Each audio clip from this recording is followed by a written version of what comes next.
few ways that a narcissistic individual will react to your rejection of them. Now, being rejected isn't necessarily a pleasant thing for anybody. However, genuinely speaking, most people, when they are rejected, walk away questioning themselves, wondering what they could have done better, how they could improve as a person. When it comes to a narcissistic individual, this questions their grandiose belief that they are special and their arrogance that they're always right, their sense of entitlement. So they don't look at rejection to discover how they could improve or work on themselves or what they could have potentially done wrong. Narcissistic individuals look at rejection as the other person is the problem. They go all out to project onto somebody else.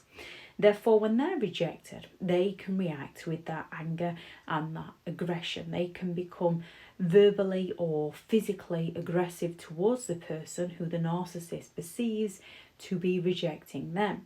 They can resort to gaslighting the person who is rejecting them in order to manipulate the person, make the person feel like they're going crazy, make the person feel like they've misunderstood the situation or that the person is mistaken in rejecting the narcissistic individual.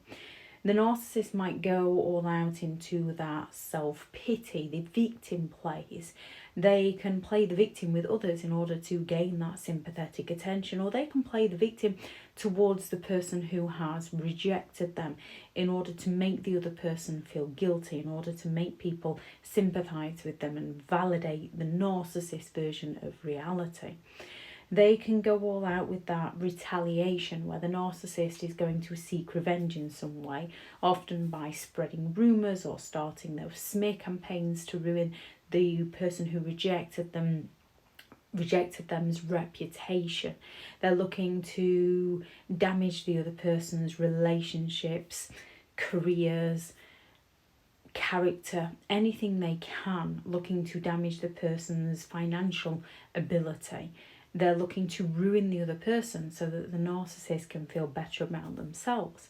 When a narcissist is rejected, they also might attempt the hoover, especially if they haven't got a new source of supply lined up. So they might come on strong with that love bombing, the false promises of change, the grand gestures to win the person back over, usually so then the narcissist can find a new source of supply and be the one who discards the person who was originally rejecting them.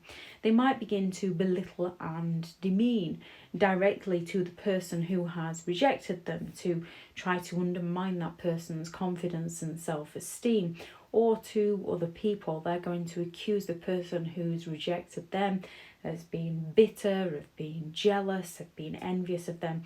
So the narcissist can boost their own ego and make out that the other person wasn't worthy of the narcissist. And if all else fails, a narcissist might just go into that disengagement where they're going to cut off all contacts, cut off all communication, that deathly silence towards the person who has rejected them. The narcissist is looking to withdraw all forms of communication in order to punish and to assert control over the situation. Only if the narcissist sees that the person who's rejected them has something to offer them, the narcissist often comes back for the hoover. When it comes to the narcissist disengagement, this is for their power and control over another person. When it comes to somebody going no contact with a narcissist, this is to protect themselves from the narcissist manipulative behaviour.